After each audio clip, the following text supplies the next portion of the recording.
Hey everyone, welcome to the final episode of Christmas in July, which now I guess is Christmas in August. My name is Jonathan North, and today my cousin Sarah and I are looking at 5 different silent film adaptations of A Christmas Carol. I had planned to have this episode be the first episode of my Christmas Carol series, but things happen, life happens, we didn't get a chance to record the episode till the end of July, Sarah and I had a family member pass away unexpectedly, which kind of threw our whole month off. So we're just doing the best we can. Either way, I didn't want to do a Christmas Carol series and not talk about the silent film versions. Sarah and I had talked about several of these over the years, and when we did the silent versions of Alice in Wonderland episodes, I knew I wanted to do one for A Christmas Carol as well. And like we did for the Alice episode, instead of re-releasing all the individual episodes as one, I thought we'd just discuss them all together.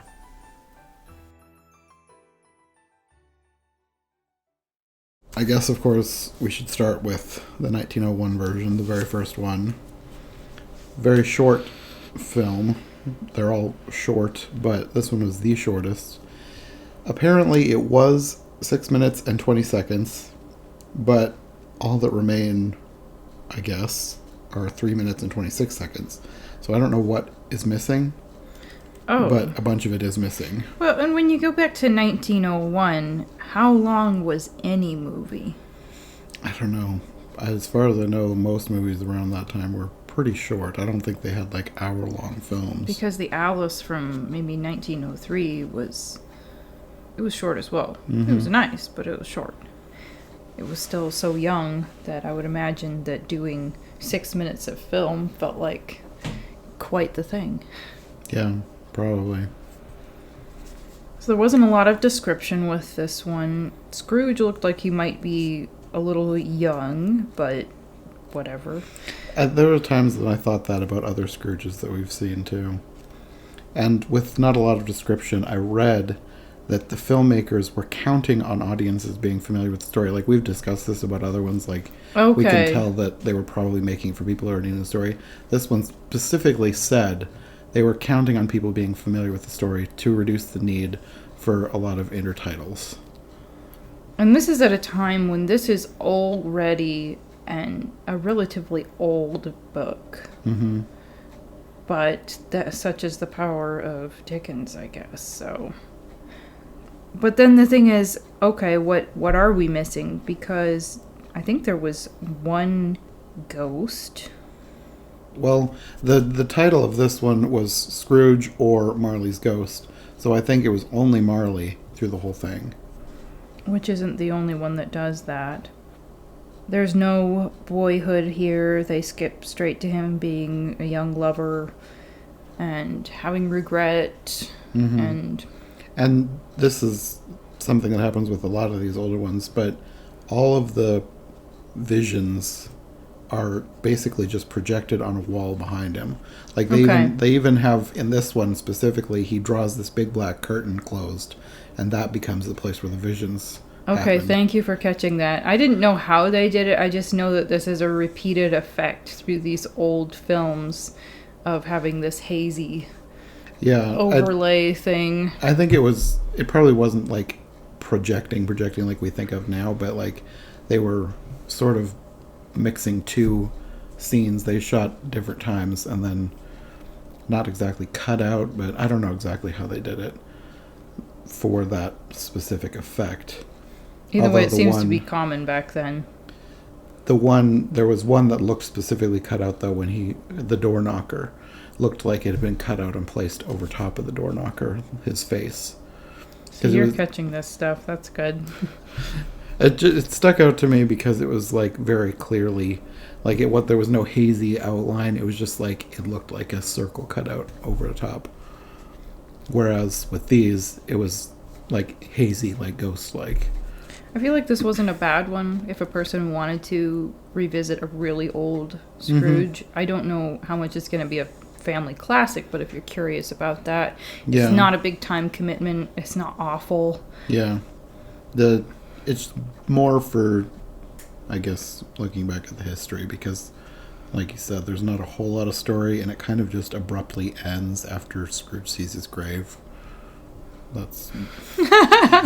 so you don't really even get the, I don't know, not the fully redemption. So you're just basically getting a historical snippet with this film.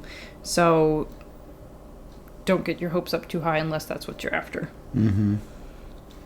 After that, there was another silent film from 1908, but it is considered lost. So we couldn't watch that one. Yeah, the Kratitz had a sign that said, "God bless us, everyone." And then at his nephew's house, there was a sign that said, "Merry Xmas." A Merry Xmas. Anyway. 1910. That one is a bit longer, 13 minutes. You get basically the whole story here.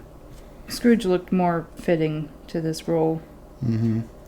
This one, it has a similar effect for the door knocker as the last one, except it's hazier. And I think it's sort of better, but not perfect because you can see the door knocker through his face. Would you say, kind of annoyed me a bit. Would you say overall that this one has more special effects? Yeah, I would say so. I feel like the special effects sort of get better the longer you go, or the further you go into the future. Sure. With each adaptation, they get a little bit better.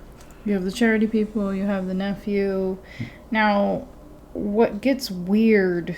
This version gets a little bit weird and messed up. Maybe it was more fitting to the time. Hopefully it's less fitting now, but human nature doesn't really change. And this one had it where it was like his nephew's proposal of marriage was getting rejected because he didn't have enough money. And... Oh, is that what was going on? Yeah. No, it's like he's watching where his nephew, his life is being ruined because he doesn't have enough money. This girl won't marry him. And when he is redeeming himself, he's basically telling his nephew, "Oh, I think that you can marry whoever you want because I'm going to make you my partner," and they're all happy.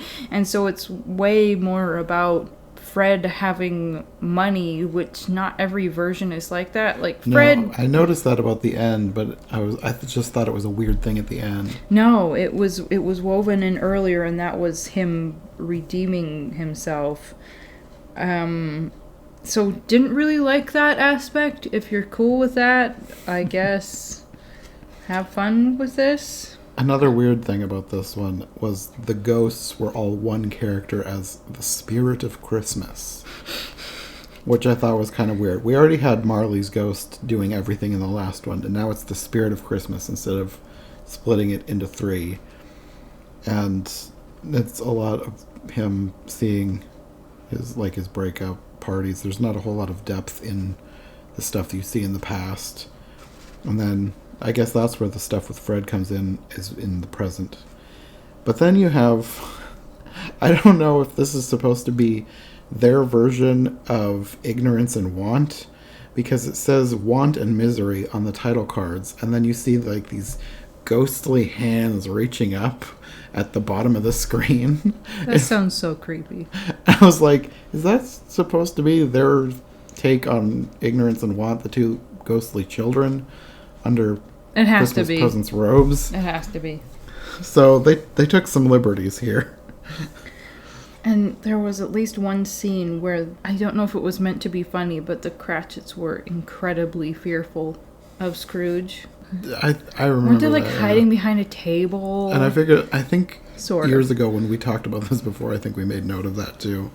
Another thing that I don't think it was supposed to be funny, but in the vision of the future, he dies on screen.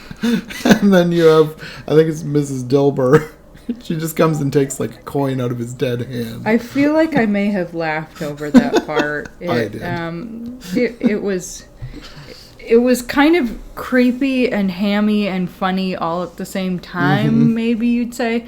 So if you have a morbid sense of humor, if you like a little hamminess and money lust, then you might like this. And if you don't, it's only 13 minutes, so you haven't wasted an hour. Your suffering won't be very long. But no, it's not a terrible version, but I wouldn't list it as number 1 of the old versions. A recurring theme throughout these old films is sausage curls, so if you like seeing those, then you're good. I guess I didn't notice that, but that would be something that you would notice. Oh, I was taking note of the hairstyles. It changed as time went on. Yeah. Then we come to the 1913 version, which is called Scrooge. And then it was re-released in 1926 as Old Scrooge, which I guess more people are familiar with. But it was made in 1913. This one is much longer than the others. This one was 40 minutes. Even though it didn't need to be. No. This is much closer to being like a feature film, but it's not, but it felt like it. It felt really long, especially at the beginning. They belabored it where he's just sort of hobbling around outside, and just there were things that they could have been cut out and they could have picked up the pace, but they didn't. One thing that I do appreciate about this version is the beginning where, well, there's a moral overtone. With more than one of these, they have that, which I don't necessarily have a problem with. I mean, I need more of that. But I'd say encouraging the moral tone of the story, but also praising the author and talking about the historical background. And they showed his birthplace, and they had sort of a little historical reenactment where he's in his study writing. Dickens. Yes. And there was an awesome hat at the beginning. There were these two men basically in modern day looking at his birthplace. And one of them had a great straw hat. It was just... So that's one of my favorite parts of this film. It's two dudes in 1913 standing outside of a house and then walking into it. It's awesome. I feel like that's something else that you commented on a couple years ago when we watched this for the first time. So, very consistent. Yeah, there's only so much we change over time. I mean, we do change, but certain things stay the same. Like Sarah's love of straw hats. Well, it's a very specific style. I suppose you'd call it a boating hat, and nobody wears them anymore, and it was just so of the time, and the way his suit was tailored, and it was a neat little historical window. Mm-hmm. And you're watching these people, and it's like, man, you're all dead. But it's still very interesting. Technically, I think everyone in this is probably dead now in all the versions we watch. If they're still alive, they're amazing. They're very old. Very, very. One other thing that's kind of notable about this, beyond just the movie, was that Scrooge is played by an actor named Seymour Hicks. And apparently he had played Scrooge since 1901 on stage, like in theaters. And then he continued to play Scrooge, and then he played him again in another movie in 1935, which is one that we talked about last year on my other podcast. So if you want to see one of the people to play Scrooge, I'd say watch one of his versions. Mm-hmm. But I feel like the 1935 one was better than this one. So maybe go for that one. And then you get sound, too. Not that that's always a bonus, but for some people it is. You get who? Sound. Oh, I thought you said you get Sam. No, like, sound. Sam who? It opens spending a lot of time setting up how terrible Scrooge is. Like, yes. They go on and on about how awful he is. Basically, what a frigid person he is, and how the temperature can't affect him. And yes, it was hammy. And they had like children being terrified of him, and little kids overacting about how scary he was. Weren't they throwing snowballs at him at first? They were doing that too. They were either horrified of him or throwing snowballs at him, or both. I don't know. Yeah. Another thing that is very, very, very notable of this version is that if you watch the one that we did, somebody overlaid music with it that didn't fit. Yes.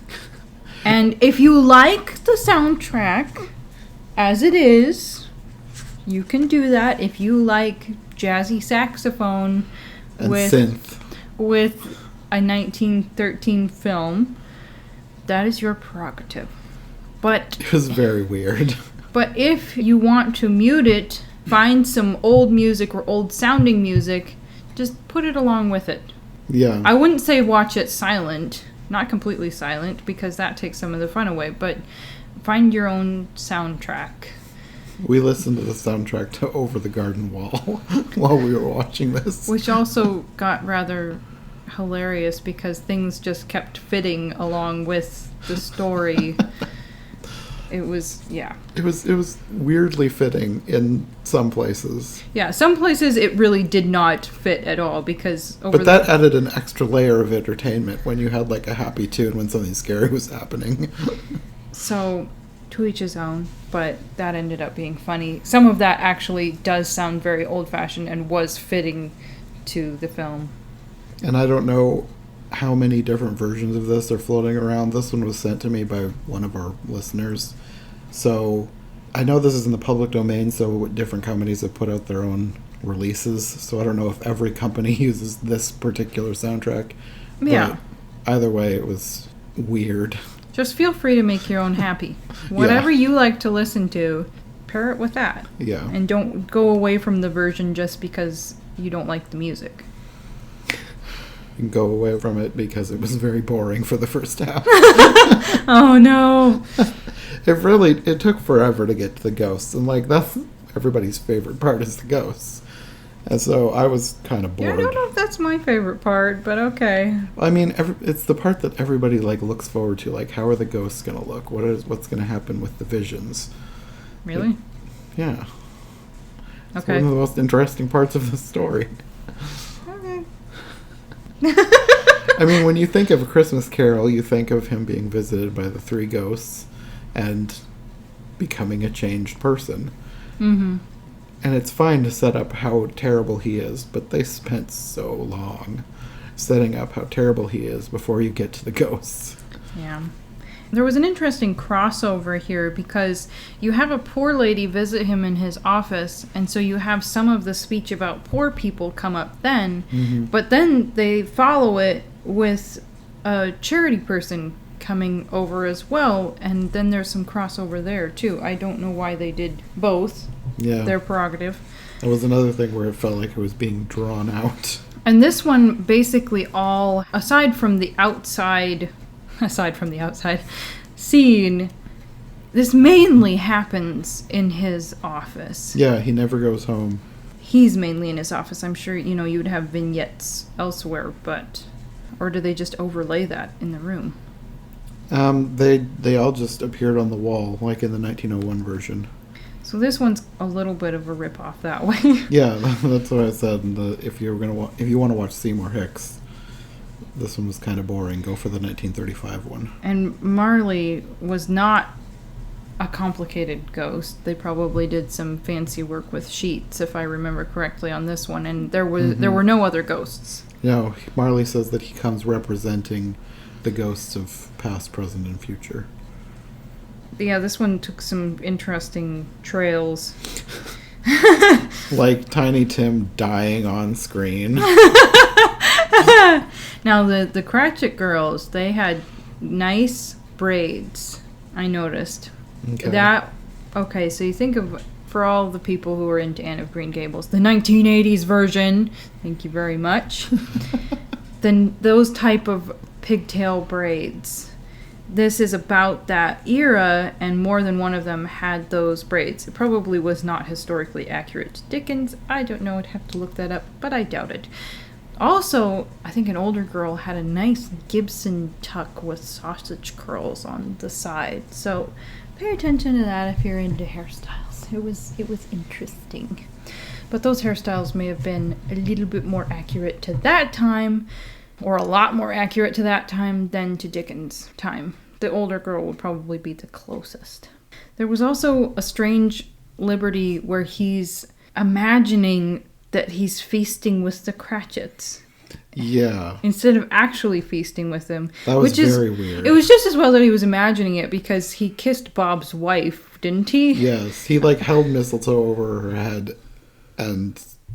He kissed her on the cheek. Did he? I thought it was on the lips. Either way, it was very weird.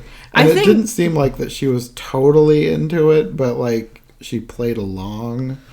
I don't know. It's just the whole thing was weird. I feel like the times that we live in make us more sensitive to like, oh, they're touching, they shouldn't be. Whereas back in the day, maybe they didn't really care.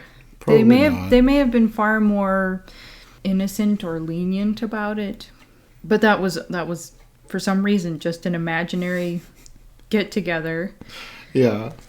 It was weird for multiple reasons. Which he did reconcile to Bob when he came to the office, but yeah. And he imagines that he has dinner with the Cratchits, but then he actually has dinner with Fred, but that's only in a title.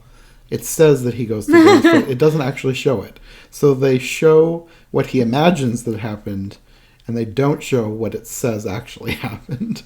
Also, he kisses a chair. I did not notice that.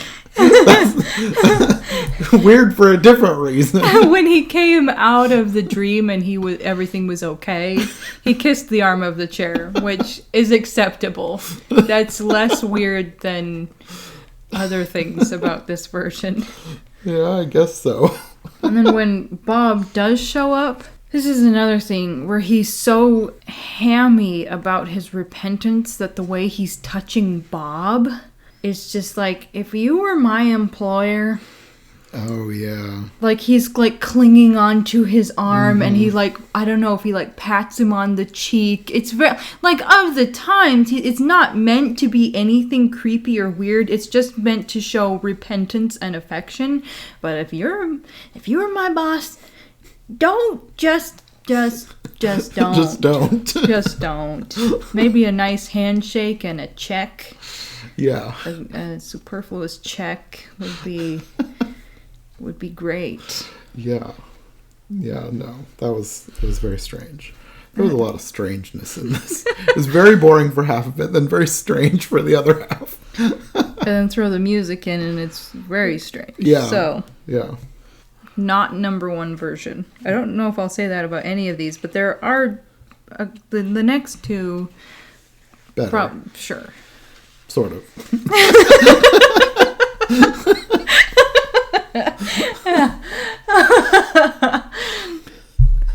The next one is from 1914, and it's either called A Christmas Carol or just Christmas Carol. At the beginning it says Christmas Carol, and then later on, because the titles, when they come up in this one, it's different because it lists the actors when the new character comes on screen, and then it has the title underneath. And at one point I saw A Christmas Carol. So that was a little quirk of this film. I don't think I've seen that before, where it lists, when it credits an actor when they appear on screen in the middle of the movie. And it just kept happening, like with every ghost, it would pop up a new title. Did I miss that? We were watching this together, by the way, people, and yet I was not... Where was I? Man. I don't know. It was something that stuck out to me. I wrote it down. I guess the actor's name was probably smaller print than the character name. Maybe I was just so busy staring at the actual people that I wasn't paying attention to the gray blob underneath saying who it was. Was that? I don't know. Well, it was like a separate title screen. Like, it popped up, like, with silent movies. It said, like, The Ghost of Christmas Past, and then underneath it had the actor's name. Oh, so I was probably just reading that part. Probably. That's probably how you missed it. Okay. This one, I feel like, well, I don't feel like, it was definitely the clearest picture of all of them. Like, there was very little grain. It wasn't like HD or anything, but it was very clear picture. So, I don't know where this film was stored, but they kept very good care of it. Right. Cannot be said for all things. No. I was confused. Okay, maybe you can explain this to me. So you have handsome, by the way, nephew on here, but then you also have a niece thrown in. That's not supposed to be his wife, right? Is that just an extra relative that came along? Or were they counting the marriage as now she's a niece because she's married in? How did that work? Did it say niece? Yeah, it did. Oh, I missed that. I missed that one. You missed the actors. I missed the niece. I just assumed it was like a fiance or a wife. Yeah, the chick showing up at the office and later on was described as niece. So somebody fill us in the comments if somebody married somebody's nephew back then. Were they just referred to as their niece or... I don't know. No, I just assumed, I guess, that it was his wife or fiancé. Right, because that's the story in the other ones. Mm-hmm. No, I didn't catch the niece title card. Perhaps the best quote of this film was, "Poor Bob gives his mite." I don't know why that was funny, but we laughed. Because when the charity people showed up, even though Scrooge wouldn't give, Bob did, and they had a little card for it. Another thing that would be of historical interest is that Tiny Tim looks like he could be 3-4 years old, and it follows with the however many decades long trend of little boys having curls. He didn't have the longest curls that he could have, because obviously that got pretty extreme sometimes, but he had curls going on, and he looked like, I don't know, Shirley Temple's brother or something. He was cute, but just know, yes, that is a boy with a leg brace and curls, and that's how it was back then. They grew up and they got their hair cut, but when life started out, you're going to have to look for other indicators to know what gender the child is, like whether they gave them a fake knife or something, you know? I feel like that was a thing. Or maybe it was a real knife. But back then it could have been a real knife. I think there could be certain indicators in the dress of the child to show that, yes, this is a boy, but if you didn't know, first blush, their flowy garments and long curls could totally throw you, and that's just the way it was back then. Tiny Tim had pants on, though, because he was wearing the leg brace. Okay, if you're totally unfamiliar with the times and you think that little girls wore pants back in 1914, just don't think that you're watching a Shirley Temple film. In fact, if you think you're watching a Shirley Temple film, just go take a nap and then come back and watch this. This is turning into a weird ramble. One thing that I thought was interesting, at the time when you see the tiny toddler Tim, it's kind of cutting back and forth between the Cratchits and Scrooge. And Scrooge goes to a restaurant, which is not something that I've seen in any other version except for one of the animated versions that I talked about last Christmas. And I just thought that was interesting that showed up in this version and the animated version. And I don't know why they would even include that, besides that he came in and was like crushing the happy atmosphere. Mm-hmm. That's probably why they included it. Probably. I just thought it was an interesting thing that they added in that you never see in most every other version. He usually goes home and eats gruel. Right. That would be the cheaper thing to do, probably. Yes. And you get a door knocker effect in this one, too. It's an improved version of the 1910 one. Like, this time you can't really see the door knocker through his face. Mm. So, like I said, the special effects are kind of improving as they go. And the Marley effect improved as well. It's better than the last time. And this time you actually get the spirits. You actually see a different spirit for each one. They had an interesting selection of spirits. The first one, Jonathan was especially confused because it's like, is that a man or a woman? It's like, no, I think it's a man with a long wig and a robe. But it looked like a little old lady.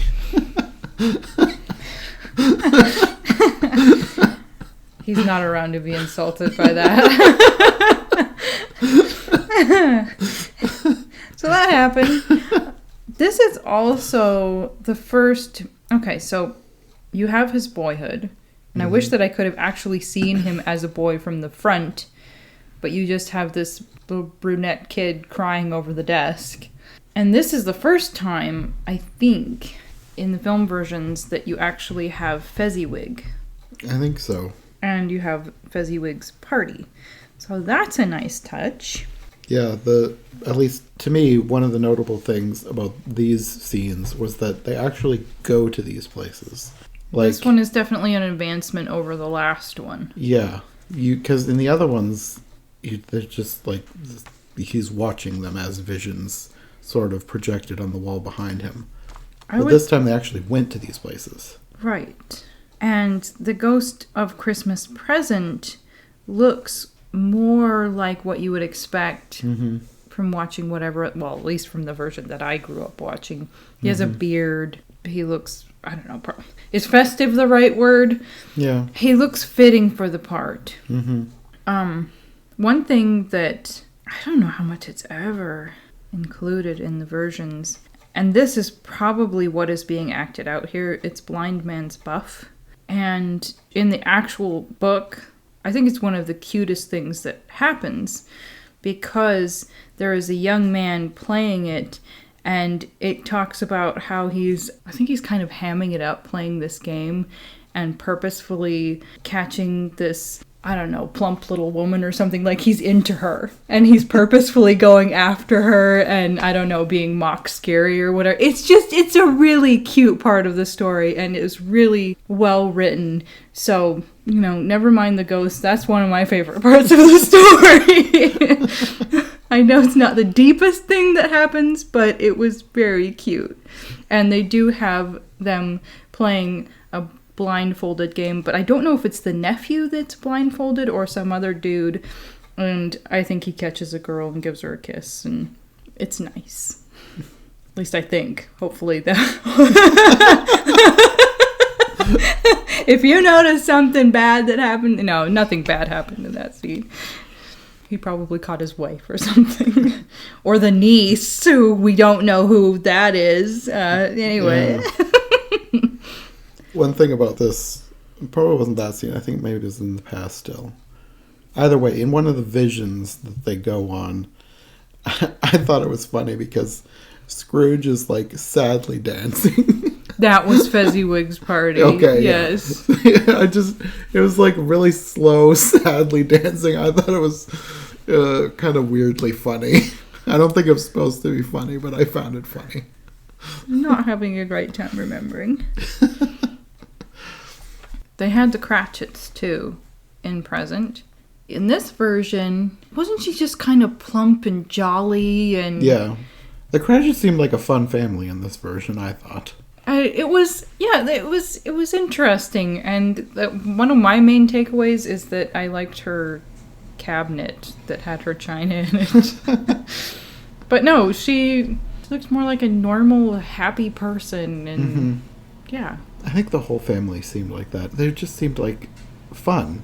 Like you could go hang out with the Cratchits. Yeah. And the other versions didn't seem like that so much. I mean, they didn't seem like bad people. They just were kind of there. This one, Tiny Tim was really cute, and she was merry, and hey, she had a nice cabinet. So I'm trying to think of what the right word is for that type of cabinet, but whatever. Let's just call it a china hutch. But it was, yeah, never mind. It was nice. Then we get to the future, and Sarah thought that the Ghost of Christmas Future looked like a priest. I kind of thought he looked like a monk. Okay, that's probably a better descriptor. Monk? Yeah. Okay. Yeah, he had on these long robes. With scalloped edging. Yeah. Which was kind of an interesting choice. It was a hooded outfit. Mm-hmm. I would say he's one of the least creepy Ghost of the Future people ever. And that is one of the reasons that I would recommend this version. Mm-hmm. Because if you're looking for non-creepiness, I feel like this is one of the highest ranking ones. And really, I think all that happens in the future is that they go to see his tombstone. There's no scenes of him seeing people after he's died or anything. And no gasping out his last... No, like the last one. When he comes out of it, he does say an actual prayer of thankfulness, which is nice. Another thing that's different about this version is he actually goes to the poultry shop. I made note of that too. That was something you don't usually see. I don't think I've ever seen that in any other version. So if you want to see a bunch of bird carcasses and a guy buying one, this is your version. Yeah. But I like that they included him actually. I mean, I don't know that that's accurate to the book, but I like that they included it. It adds a little more color. They still had the kid that delivered it, even though he didn't send the kid to get the bird, but he still delivered it. But he also told them it was from Scrooge, which I thought was kind of weird, because it's usually like a secret who sent the bird, but he told them it was from Scrooge. You know, after he gave him a raise, he probably would have figured it out anyway, but... Well, I don't think he gives him the raise till the end. Yeah, but I'm just saying. Anyway. Yeah, well. Then Scrooge goes to have dinner with Fred. And then the next day he goes in.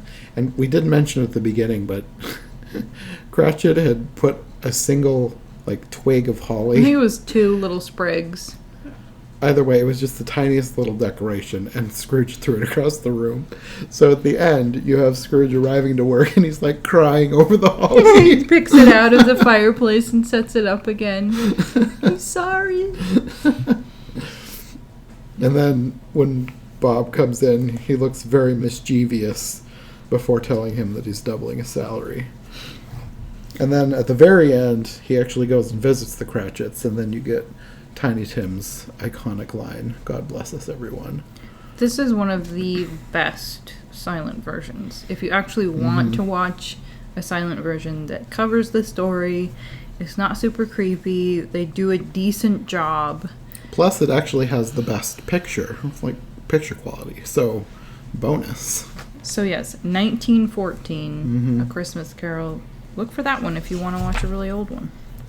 After this one, there was another film in 1916 called The Right to Be Happy, which was the first feature-length adaptation, still a silent film, but sadly, it is apparently lost in its entirety. According to the Library of Congress website, no copies survive anywhere. So that was kind of a disappointment when I found that out, because it was hey, there's one of the first feature-length adaptations was a silent film. And then I started looking for it. Nope, can't watch it. So, just kind of interesting to note. I thought I should mention it. But yeah. Now you can. Now you all know what you can't watch. But it happened. It happened in 1916, which is interesting. Was it an American film? Yes. Okay, so we had not entered World War I yet. You kind of run into this a lot, or at least I do, in researching different versions of different books that we can talk about on the podcast. And I always like to go back and see if there are silent versions of things we can watch. Right. And so many of them have been lost. I feel like that happened when I was looking up Anne of Green Gables versions, that there were one or more where it's just not really there, which is too bad. Yeah, I was looking into that one, and of course, Secret Garden, we talked about versions that we can't watch. I think there's one or more that are lost from The Wizard of Oz, but some of those do still survive, and I'm going to try and find those, because I want to actually see some. I've been told they're all terrible, but I want to watch them anyway. Of course you do. But this illustrates our point, or it helps to bring home the point more, that the 1914 one stands apart. Yeah. More so because of the picture quality and the fact that it's decent, good. It's intact. You get the whole story. Yeah. And then we come to the 1923 version. It had a nice font. I had forgotten, we watched this probably 3 or more years ago, and I had forgotten it, and I guess after watching the 1914 one, I was like, the next one's probably going to be even better. And it wasn't. I think this is the final silent adaptation. And this is another one where weird music choices, and I don't know if it's just somebody has put this on there and you can find better somewhere else, but the one that we had was weird. And I think I pointed this out the first time we watched this years ago. Cratchit looks miserable, and he looks older than Scrooge. Let's make a little note here. I watched this, I think probably while listening to other music, had this muted. Watch this at double speed, because it's about the right speed at double speed. Do not put yourself through, unless you're totally doing something else while this is going on, don't watch it at single speed, because you'll have enough time to read the cards and everything and not spend half your life on it. Yeah, and I think I did the same thing. I paused it once or twice because there was a couple places where it was I need to write down a bunch of stuff about this. But for the most part, double speed is a good speed. If you're not actively taking notes, double speed is I a good was speed. taking notes. I'm sure probably not as many as you were taking, but even for me taking a little bit of notes on it, it was fine. But especially if you're just watching it, don't put yourself through that. There was an extra intro that is not from the book, but it was based on the book. Depending on how much of a stickler I guess you want to be. There was just one charity person, which is not the first. It's not the only old one that's like that. I don't know if it's because they just didn't want to pay extra people. I have here in my notes, Caroler gets biffed. No, this is another thing that I remember we made specific note of the first time we watched this one, because I had forgotten which one it was, and I was just waiting for this to happen. So when Fred is there, everything happens as normal, but when he leaves, there's a little boy outside, and he gives him a coin. And I don't know if this is like incentivizes the little boy to stay or what, but he stands outside and starts singing. And then you have Scrooge looking out the window. And he comes out with this giant book, probably like his ledger or something, and he clobbers him over the head. And the boy goes down. And I was like, they're not going to do that these days. And hopefully they were just play acting, but it looked like he really hit the kid hard. If it was real, I don't want to know. If you actually biffed the caroler, shame on you, but hopefully they were just hamming it up. Yeah, I mean, there are ways to make it look realistic without actually hitting him. So yes. Hopefully they were employing one of those techniques. Don't get so into your character that you actually act like a bad person. Yeah. And the kid gets up right away and he runs away, so it wasn't like he was like knocked senseless. Yeah. But then you have Scrooge shaking his fist after the kid, yes. Which was also, it added to the funniness for me. Hopefully a good time was had by all. I have a quote here from the movie. Okay. I wonder if it's one that I wrote down. Let's compare notes. That night, in his own room, Scrooge broods over the stupidity of Christmas festivities. No, I forgot to write that one down, but I was going to write that one down. So if you're frustrated with Christmas, here's what you can cross-stitch for the holidays. No, the thing that I wrote down was Mrs. Fred and her sister prepare for Christmas. And I was like, so they don't even bother giving her own name? She's just Mrs. Fred, not Mrs. whatever Fred's last name was. Just Mrs. Fred. Was this a British film or not? Let me check. Because you remember maybe you don't remember.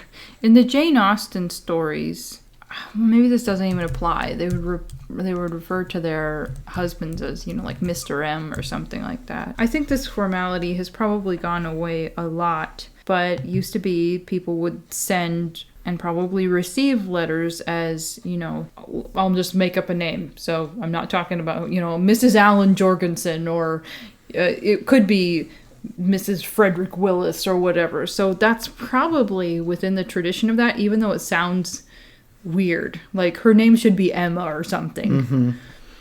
Mm-hmm. I guess this is a UK film, so maybe. So maybe a little bit of Britishism going on, but also may just be of the times.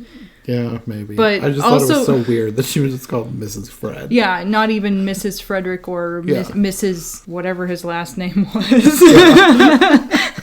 Does Dickens even say? I don't think so.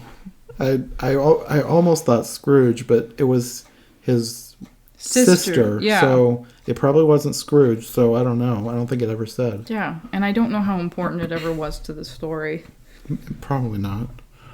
I don't know. That just really stuck out to me. Mrs. Fred. Yeah.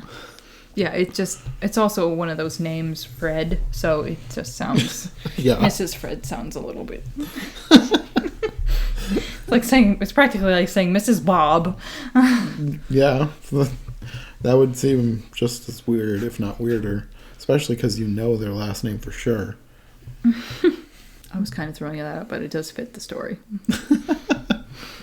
This one, the effects were fine. There was no door knocker scene. which I don't know why that stuck out to me. It was like, they have him go home, so why was there no door knocker scene?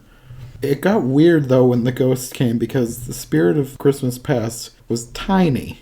And maybe that's accurate to the book, because I remember in the book he's, like, compared to a candle. So maybe that's what they're going for, but they had him as a little man. And it was like a little elf. That's what it seemed like to me. It was strange. I feel like we kind of need the book with us. I remember the 1980s version. She's like, I hope, which is actually a she in that version, but that's probably not accurate to the book. Something like, I hold the lamp of truth. Would you seek to put it out? So, I don't know. They skipped childhood. They went straight to his lousy romance. That's one thing that really stuck out to me as being very subpar in this version, was the quality of his time with the ghosts, because that's like the only thing you see is his poor relationship. Very briefly. No childhood, no growing up, no first job or anything. That's it. Mm-hmm. And then you get to the present, who looks good. Kind of Santa-ish. Yeah, but he doesn't do anything. There's no vision. They don't go anywhere. You don't see Fred or the Cratchits. And it looks like Scrooge is begging him for something. Did he just preach at him a little bit, or? He basically says something like, he spends Christmas in the homes of those who love Christmas, and then he lists, like, Fred and the Cratchits. And it looks like Scrooge is begging him. It doesn't have words for him begging him. And then the ghost says, no, you cannot tempt me to remain, for you have no love for your fellow man, only love for yourself. And then he disappears. Basically, I go to nice people. I'm not staying with you, jerk. Yeah, exactly. I was like, how does this help him at all? I'm rejecting you. I hope you feel bad enough to change. Well, he apparently felt bad because he, like, fell to the floor saying, I'm not the man I once was. Please stay with me, Mr. Santa Ghost Person. Please. And then you get future. What did Sarah think of the future ghost? Yeah. Don't show this to your kids. He was probably the creepiest. He had like a burlap sack over his head. Oh, I laughed at how terrible it was. But if that burlap sack dude, okay, maybe an alley isn't a good. If he showed up anywhere in a dimly lit room and was slowly motioning with his hand, like, that would be terrifying. If what real sadistic cult do you belong to, buddy? Now just hold still while I grab my pepper spray. The cult of the faceless potato sack people. The most feared cult. But no, the slow beckoning was the thing with him, and I was like, this reminds me of the 1950 announcement of the White Rabbit. Yeah. Just don't, unless you're trying to ham it up, like, don't slowly beckon to anybody. No. It came off as funny in the context of this film to me, but yeah, I don't like you know. said, if there was a real person doing that in the dark. I didn't find it funny. If it was a real person doing that in the daylight. Yeah. If I was randomly out on the cement somewhere and there's a dude with a sack on his head, just... coming out of the cornfield. Just hand me a fire hose and then maybe I'll laugh as he struggles on the ground.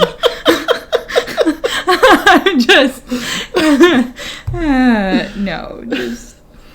And Scrooge wasn't having a good time either, because he looked like he was literally choking from his presence. Yeah, I don't know what they were trying to communicate there, but he really looked like he was choking.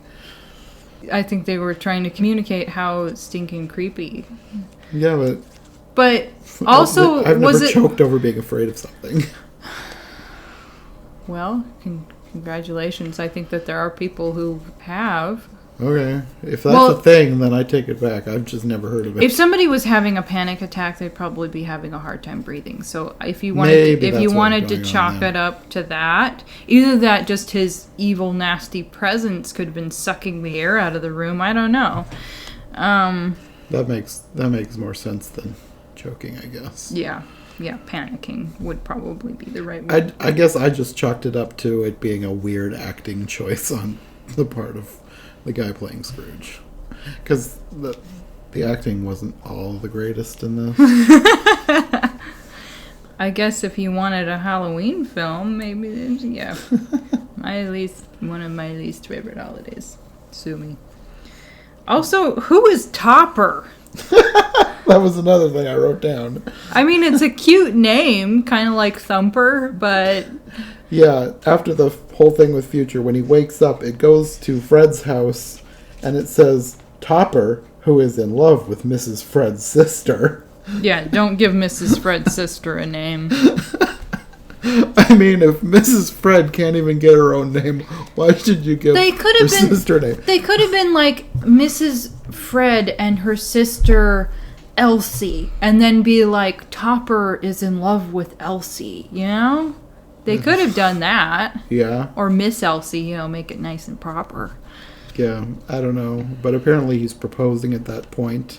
Is Topper like a British nickname or something? Like, I feel like you could name a small dog or maybe a little tuxedo cat. Name them Topper. That would be cute. Yeah, I don't know. I've never heard the name before. But apparently he's proposing, and you have Fred and Mrs. Fred watching. Mrs. Fred, beckons Fred in. And then... come see. Yeah, then they're all, congratulating them. And Mrs. Fred's sister is acting all shy. Best Christmas ever! And Scrooge eats with them and gives Fred money. Yeah, one thing I don't know if this is something that should seem weird or not. It stuck out to me anyways. They all sit down to eat, except for Mrs. Fred, who it looks like she's saying grace. And I was like, would they have done that? It seems like something that back then they would say, the man has to say grace. But they had her saying grace, and I was like, that just seemed, I don't know, oddly progressive for the time. I don't get that. Most of the time, I mean, in our house, if I'm sitting down with my parents, my dad will say grace. Most of the time. Mm-hmm. So I have... It was Hollywood. I don't know. I don't know. Maybe that was something... Now, you said this was a British film? Yeah. Let us know. Were the British people in Edwardian times, were the women the ones saying grace? But I know, here's another thing, which maybe neither here nor there, but anybody remember the Waltons that's under 35? I don't know. Different members of the family would take turns saying grace. So there's that thing of within families, I think, teaching the children to say their thankfulness for the meal. But why Mrs. Fred was saying the prayer, no clue. I don't know. It just stuck out to me as notable. Yeah. Was this the one where you said it looked like the children were getting covered in asbestos? Yes. I know that's kind of a random thing to just jump to right after the woman saying grace. But No, I thought it was funny. At the very beginning, when the kids are throwing snow, I think this might have been the one. Was it? One of these, it looked like the kids were throwing asbestos. There was probably fake snow involved. No, it was the 1913 one, I think. Okay.